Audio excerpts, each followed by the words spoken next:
guys! So for today's video, i-share ko lang yung Binondo trip namin dahil Chinese New Year. So yan, lakad kami, papasok sa loob, and unang bubungad sa inyo is yung Tikoy and yung Dragon Dance.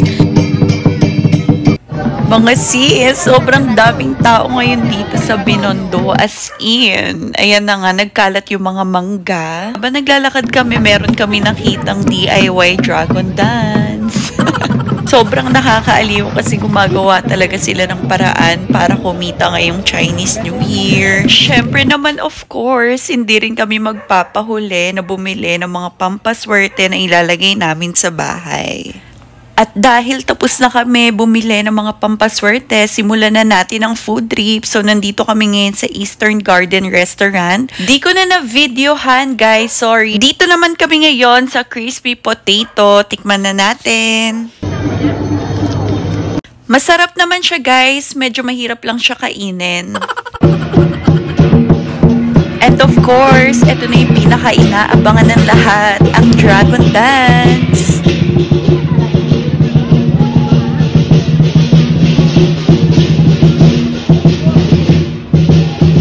So, after ng Dragon Dance Parade, dumiretso na kami dito sa Lingnam, which is famous sila sa mga fried siopaw.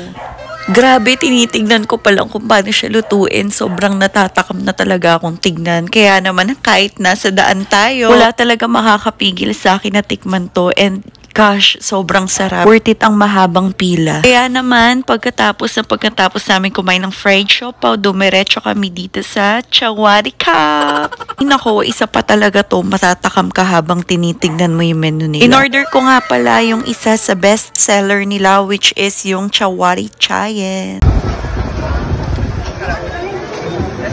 Thailander. After namin uminom ng milk tea, diretso naman kami sa David's Tea House para mag-dinner. O diba, hindi nabubusog. Kasama ko nga pala si Mom Shi, si Tita Mel, si Yel, ang aking pinsan, at si Rachel. O diba, magkakapatid sila. Una na nga dumating yung soup na sinaserve ni Kuya para at least hihigop ka na lang. Ito nga pala in-order namin. Meron tayong Shanghai, fried chicken, and spare ribs. So after namin magmukbang, dumiretso kami sa Quiapo Church para magpasalamat sa lahat ng blessings. At pagtapos namin magsimba sa Quiapo Church, nakita naman namin itong mga baklang Quiapo.